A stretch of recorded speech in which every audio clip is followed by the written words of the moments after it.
In the first 6 months of 2026, American companies cut over 100,000 jobs.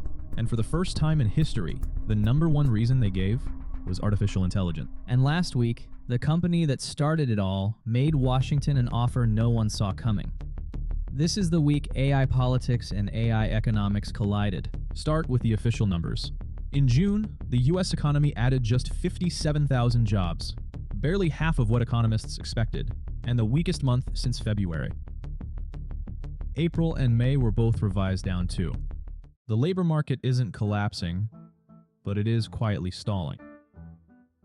Now, the uncomfortable part. Layoff tracker Challenger, Gray, and Christmas found AI was the number one reason for job cuts, 4 months straight. In May, 40% of all layoffs. 101,000 AI-cited job cuts in 6 months, nearly double what AI was blamed for in all of last year. And this isn't abstract. Oracle's workforce fell from 162,000 to 141,000 in a single year, while its filings admit the restructuring may continue. Microsoft, earning over $200 billion a year, tied its own layoffs to AI productivity. Block cut nearly half its workforce. Salesforce says its AI agents now handle so many support cases it no longer needs to backfill human roles. The tech sector alone has announced nearly 140,000 cuts this year, a third of every layoff in America. But here's where a serious channel has to slow down. Because not everyone buys the story companies are telling.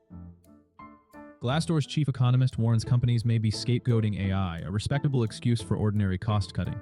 Even Sam Altman has criticized what he calls AI washing. Nvidia CEO went further, calling executives who blame AI for layoffs lazy. So is AI destroying jobs or just taking the blame? The honest answer? Both at once. Which brings us to last Thursday. The Financial Times revealed OpenAI has proposed handing the US government a 5% stake in the company.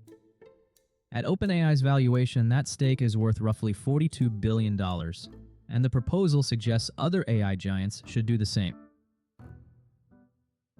The model being floated? Alaska's permanent fund, where oil money pays every resident a dividend, except this time the oil is intelligence itself. 16th. Critics see a political shield. Will Washington regulate a company it partly owns?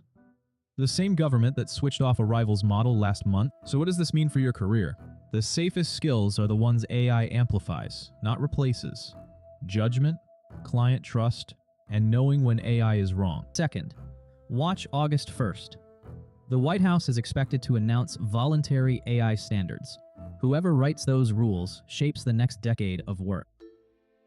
The week AI stopped being just a technology story and became a story about power, money, and who gets a seat at the table. 3 numbers to remember from this week.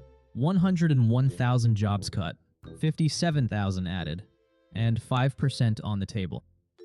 If you want to understand what's coming before it arrives, subscribe to Global Pulse TV. Next week, the Treasuries.com warning.